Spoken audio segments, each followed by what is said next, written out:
Muy buenas noches, gracias por su espacio para compartir con nosotros el análisis de las noticias de esta jornada. Es un gusto, como siempre, compartir con ustedes y, por supuesto, con Julio Talamonti. ¿Cómo estás, Julio? Muy buenas noches. Sandy, muy buenas noches. Llegamos a viernes, precisamente, pero eso no significa para nada que no tengamos listos análisis que son muy impactantes, ¿no? Que van originados por cuestiones de la vacuna, siempre del COVID-19, por situaciones propias de la pandemia y algunos otros temas más. ¿Te parece si empezamos con el primero de ellos? Comenzamos entonces, hablemos de la vacunación contra el COVID-19 y sobre todo de algo que está generando mucha controversia. Así es. Veamos entonces esta información.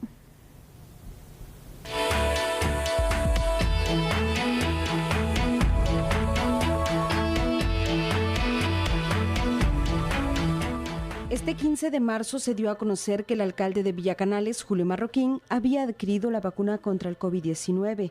Varios criticaron lo que hizo el jefe edil y esto respondió al ser cuestionado. Ministerio de Salud, y para ello pues se piden ciertos documentos en el cual en su momento yo tuve que acreditar, pues yo soy el representante de las clínicas municipales por ser la autoridad municipal y que las clínicas son municipales, ¿verdad? Y en este tema del COVID pues nos pidieron que se llevara el listado de personas que laboran en la clínica municipal y en el Centro de Bienestar Respiratorio, y fue así como mis compañeros pues trasladaron el listado, ¿verdad?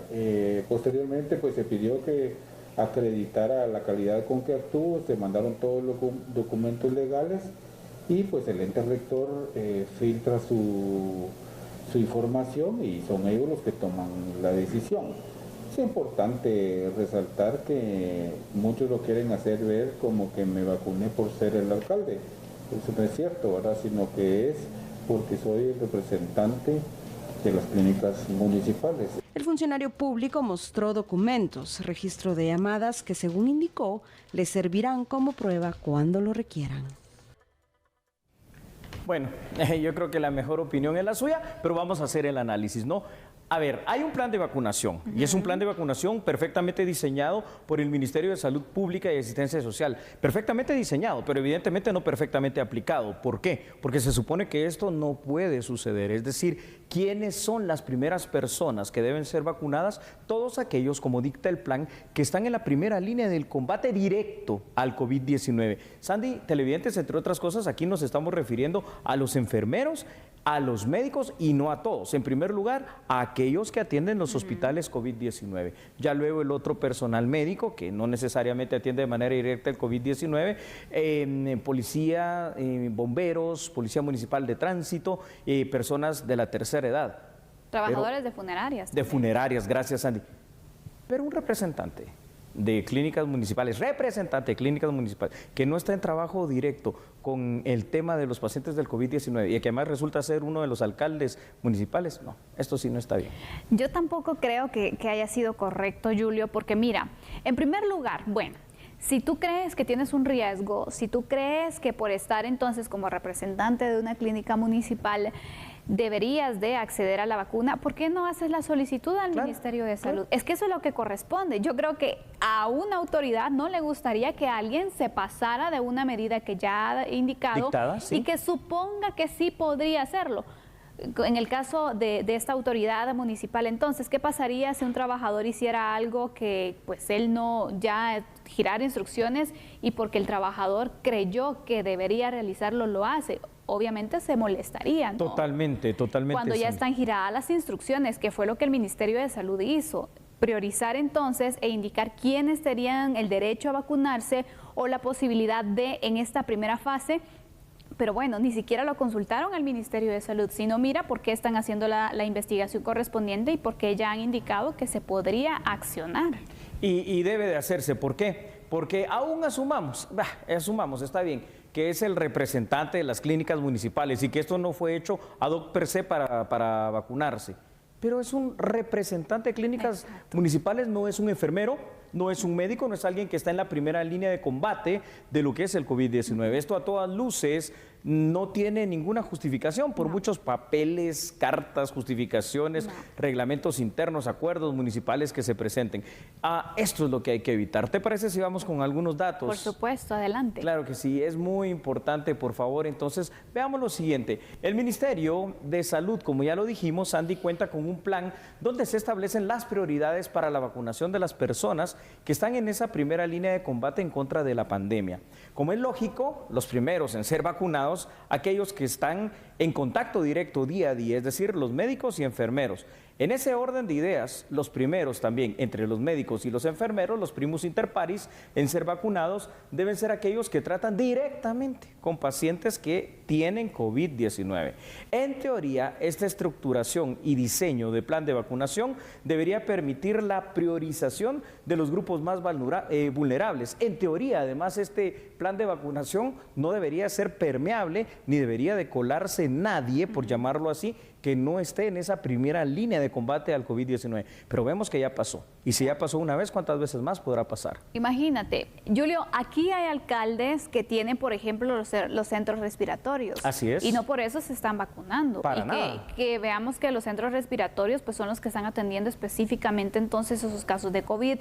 Están con las clínicas para atender a las personas para que se hagan las pruebas, para darle seguimiento, para darle medicamento y no lo están haciendo. Entonces no entiendo qué pasó aquí o se comprendió mal la instrucción, porque recordemos que también como la ley, las disposiciones pues tienen otras interpretaciones por lo visto. Un aprovechamiento, que es otra posibilidad, ¿verdad, Sandy? Un aprovechamiento claro del puesto para esta situación. Es decir, a ver, un alcalde que dice ser representante de clínicas municipales no es aquel que está atendiendo a los pacientes de COVID-19 en su municipio en el día a día. Entonces ya desde ahí esa primera línea de combate y de riesgo se quebranta, por lo cual... Ni siquiera es médico de profesión. Es que ni siquiera es médico de profesión o enfermero, digamos, es ingeniero, ¿verdad? Entonces esto aquí es donde uno dice hay un abuso, hay una situación en la cual se malutiliza la estructura municipal, pero por otra parte uno dice también, bueno, ¿y cómo es que pasa esto? Y es acepto por las autoridades, no sé si locales, o en este caso me imagino que sí locales, de ese municipio, del Ministerio de Salud. Ahora que esto se sabe, pues ya se vuelve escándalo. ¿Por qué? Exacto. Porque así como pasó con este alcalde del municipio de Villa Canales, puede pasar con muchas personas más. Por supuesto. Por eso es importante que el Ministerio de Salud lleve el control y qué bueno que se dieron cuenta de este caso, Julio, porque es necesario también marcar un precedente. Así es, Andy. Van a iniciar las investigaciones y yo quisiera que habláramos entonces de ese aspecto legal. Me parece muy bien. ¿Cuáles serían las repercusiones que podría tener este alcalde? ¿Sabes por qué me parece muy bien esto que me preguntas? Porque en este momento es importante que todos nosotros lo sepamos y sobre todo aquellos que son funcionarios públicos y que de alguna manera pues quieran hacer un abuso de ese poder que les delega el pueblo de Guatemala. Vamos a ver los datos ahí en pantalla para que juntos usted y nosotros hagamos el resumen de esto que pregunta Sandy. En la práctica se dio un caso muy particular, como ya usted lo pudo observar, en el municipio de Villa Canales, donde el jefe de la corporación municipal se autonombró en un cargo de salud para ser vacunado. Ante esta situación anómala, hubo una reacción inmediata por parte del Ministerio de Salud al emitir un comunicado en donde anuncia una investigación del caso. Visto desde el punto de vista legal, se podría llegar incluso a la interposición de una denuncia penal por un posible delito, el abuso de poder.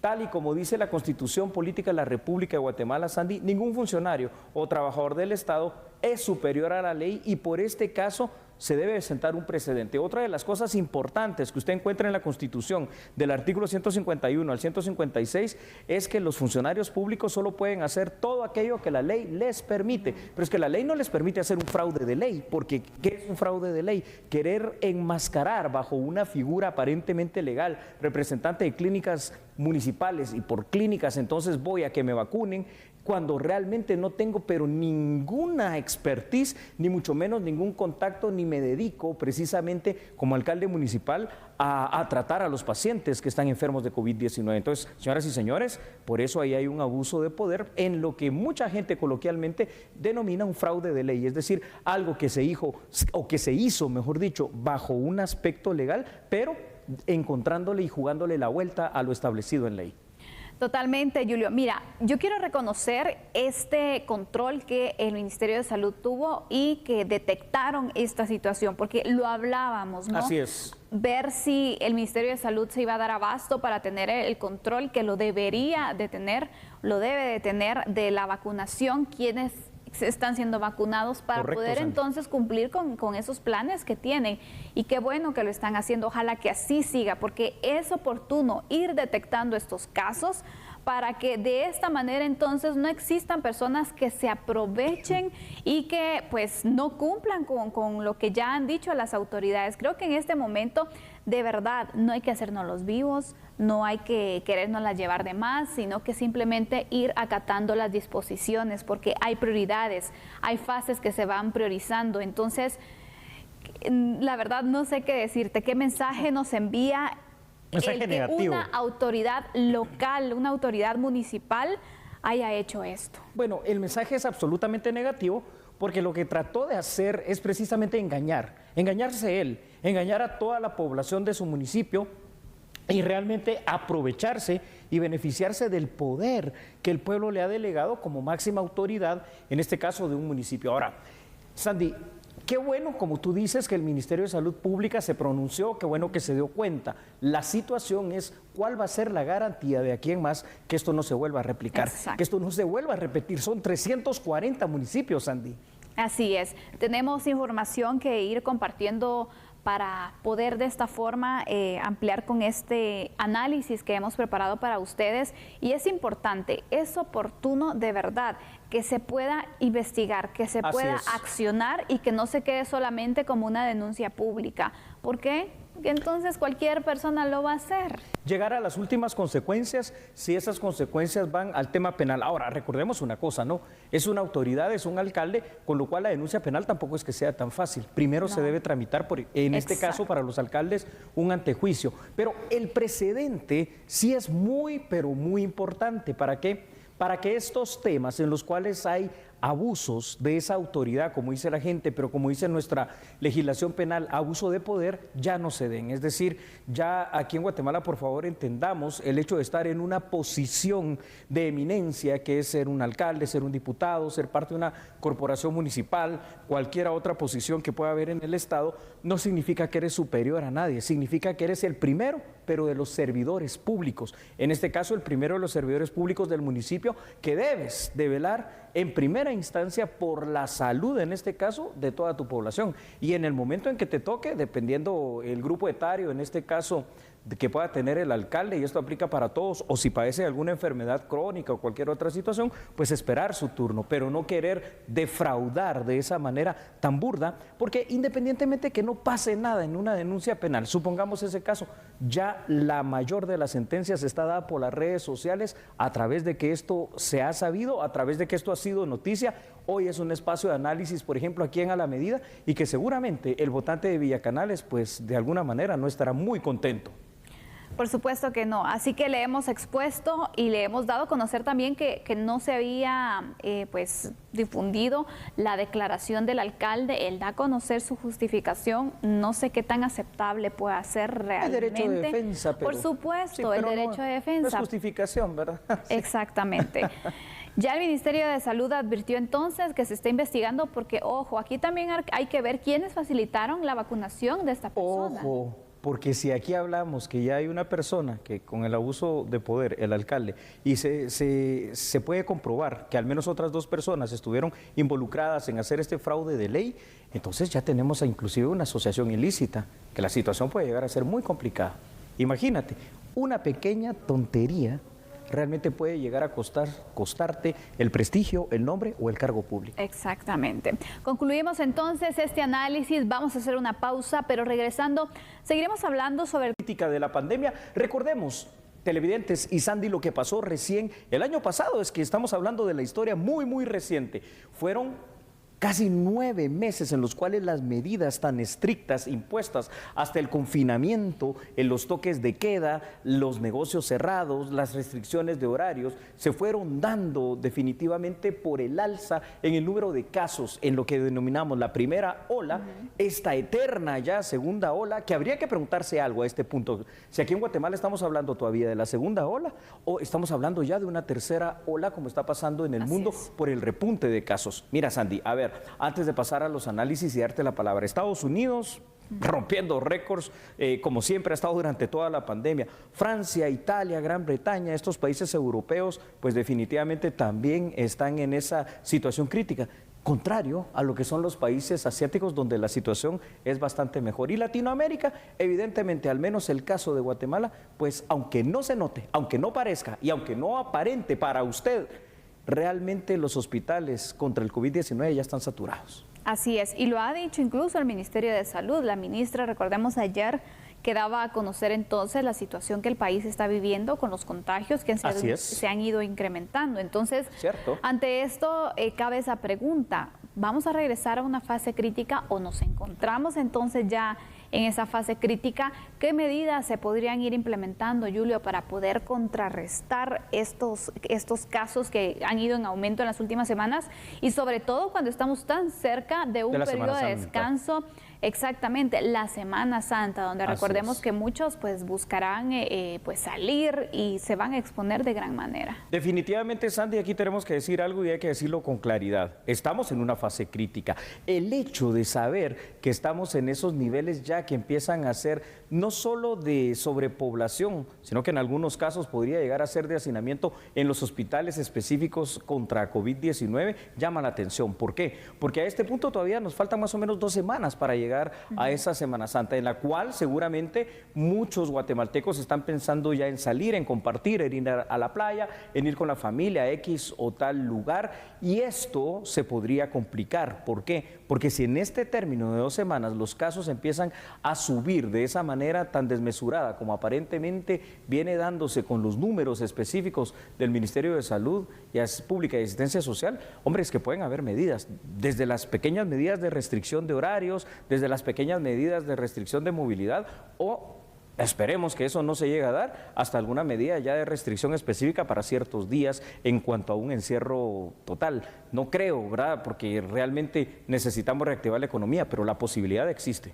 Totalmente, Julio. ¿Qué te parece si vamos con unos datos para poder ampliar este análisis? Sí, Sandy, porque estamos realmente entrando a una etapa muy crítica. Las cifras han mostrado un aumento de casos en las últimas semanas y de conformidad a estas cifras de las autoridades de salud existe un repunte que se nota en la cantidad de pacientes hospitalizados por COVID-19, Sandy. Esto no solo es una realidad en Guatemala, hay que decirlo, sino que en el resto del mundo se está viviendo una situación también muy similar y alarmante. Francia, de hecho, y buena parte de Europa están hablando ya de una tercera ola de contagio del SARS-CoV-2 y Francia ya anunció un cierre, al menos para estos próximos días, incluyendo la Semana Santa.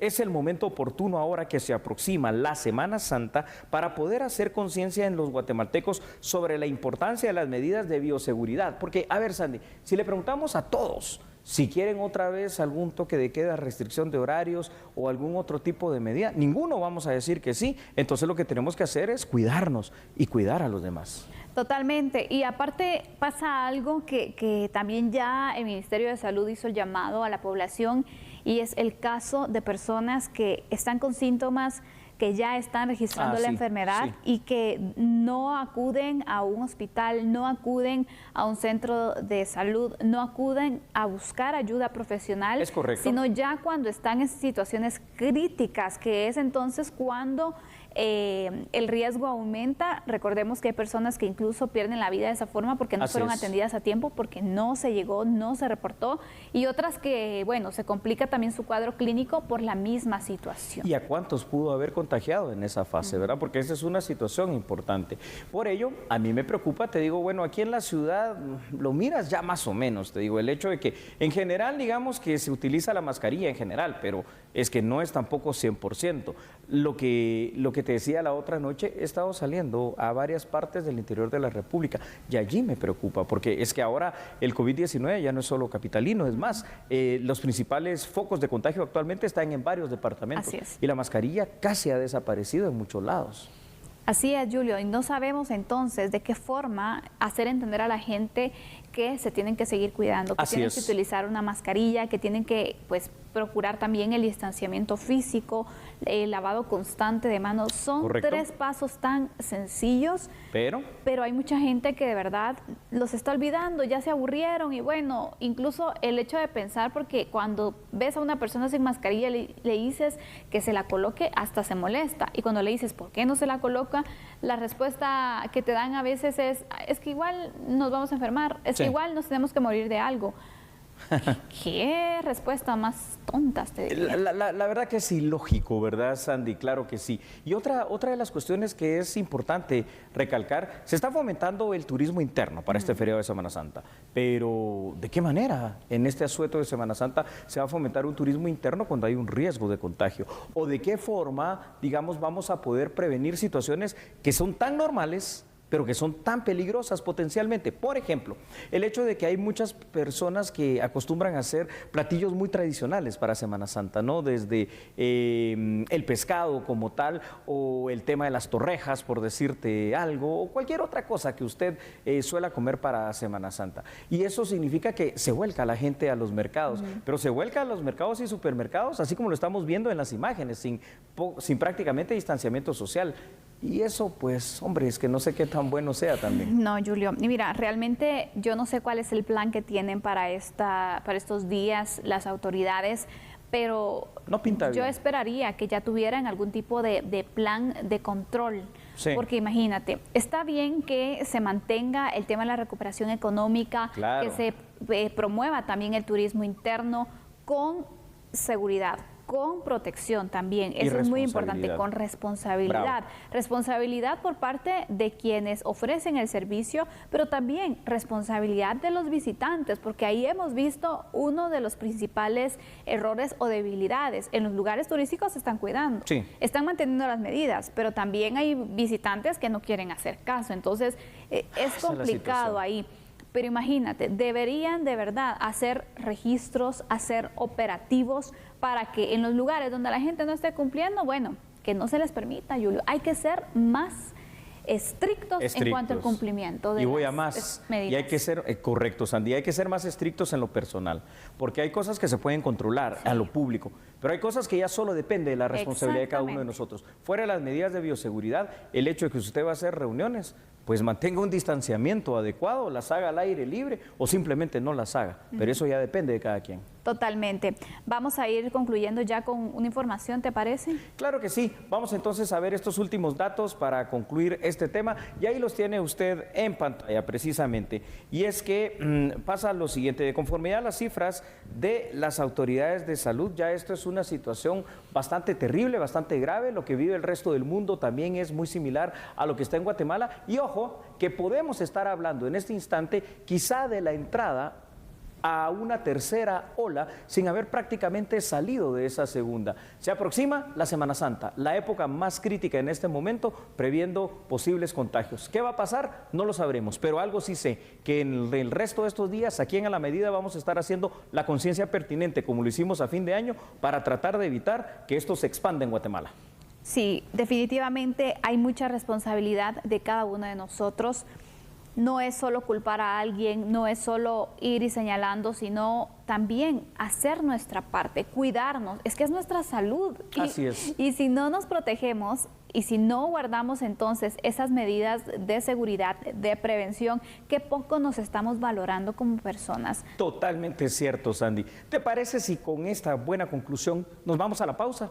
Nos vamos a la pausa. Nos quedamos siempre a la espera de qué medidas se pueden ir implementando, porque recordemos, ya lo decía Julio Talamonti, otros países están implementando cierres, están implementando otras medidas más drásticas. México, de hecho, ha implementado una este viernes que Guatemala se puede incorporar al Tratado de Libre Comercio de Corea con Centroamérica. Es lo que desean empresarios, pues indican que de esta forma se lograría generación de empleo y también mejorar las exportaciones.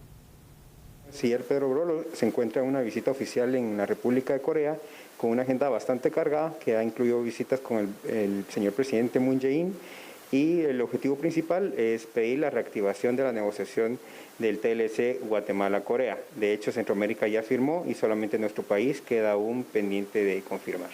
Importante, ¿qué es lo que lograría Guatemala si se concreta este acuerdo comercial? Principalmente tener una puerta más de acceso al atractivo mercado asiático. Las exportaciones nacionales a Corea en 2020 sumaron $70 millones, principalmente en productos como café, banano, cobre, frutos secos y azúcar. Y las importaciones se concentraron en vehículos, electrónicos, productos textiles por un monto de $200 millones.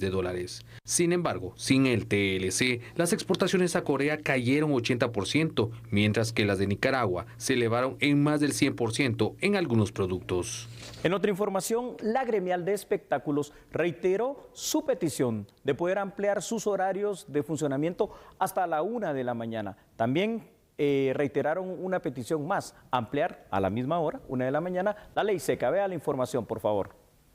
Aunque desde octubre se permite la realización de algunos espectáculos públicos siempre y cuando se respete el aforo y la ley seca, algunos representantes de ese gremio han solicitado que se amplíe el horario hasta la 1 de la mañana, ya que muchos deben cerrar sus establecimientos a las 9 de la noche. Eso consideramos de que ellos sabrán realmente. Nosotros no tenemos el conocimiento en sí con respecto a bebidas alcohólicas, pues.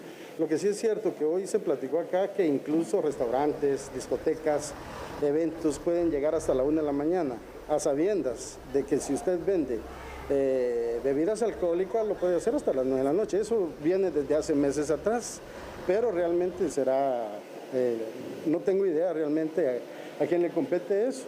Esta vez la solicitud fue ante la Unidad de Gestión de Riesgo del Ministerio de Salud, quienes señalaron que no les corresponde tal disposición. Vea, el tema de la ampliación a la 1 de la mañana de la ley seca, era específicamente lo que ellos mencionaban, no es competencia nuestra como Ministerio de Salud ampliar o reducir el horario de la ley seca. Vea, esa es una disposición presidencial, entonces es del señor presidente, así es. En la actualidad, los bares, discotecas, entre otros comercios de socialización, tienen un horario de atención hasta las 9 de la noche, momento que también inicia la aplicación de la ley seca. Y hoy llegó a nuestro país el segundo vuelo de retornados de los Estados Unidos. Nuestro equipo periodístico entrevistó a varios de los guatemaltecos e indican que es difícil la situación que tienen que vivir para buscar el sueño americano. Mi país fue la primera expresión que entre risas nerviosas y el viento exclamaron varios jóvenes cuando bajaron del avión que los trajo de Alexandria, Estados Unidos, tras ser deportados y despojados del sueño americano. Eliseo Pérez, un joven de 18 años, emprendió el viaje desde el año pasado. Salió de su natal San Marcos, viajó sin ningún familiar, pero al llegar al suelo norteamericano fue detenido. Incluso ese viernes que fue retornado, aseguró no haber avisado a su familia de su regreso porque no tuvo acceso a un teléfono celular. La verdad es difícil y a veces uno se arriesga la vida por hacer cosas de la vida, para tener algo, pues, para recuperarse de la familia. ¿De dónde es usted? Yo soy de San Marcos. Sí. ¿Y viajaba solo? ¿Cómo? ¿Viajaba solo? Sí. ¿Y cuántos días estuvo allá detenido también para llegar a hacer retorno? 4 meses. 4 meses. Sí. ¿Y cómo fueron esos 4 meses? No, pero la verdad fueron difíciles, costosos. La verdad uno no está acostumbrado a tanto encierro. Sí. No, los 4 meses estuvo encerrado. Sí, totalmente encerrado. Aunque el sueño de llegar a suelo estadounidense se vio truncado, algunos indicaron que volverán a intentarlo.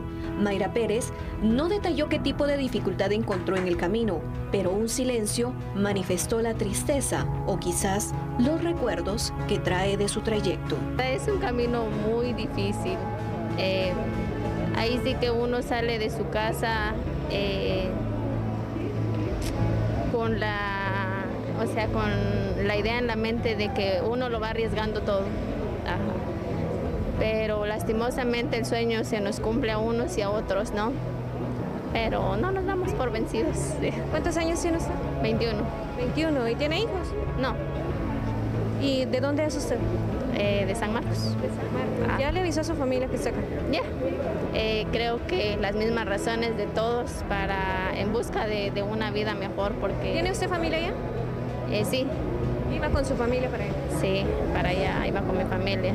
En total fueron 68 adultos, 61 hombres y 7 mujeres que regresaron afortunadamente con vida, ya que este viernes se cumplió una semana de la repatriación de los restos de 16 connacionales que no solo no cumplieron el sueño de llegar a Estados Unidos, sino que encontraron la muerte a su paso por Tamaulipas, México.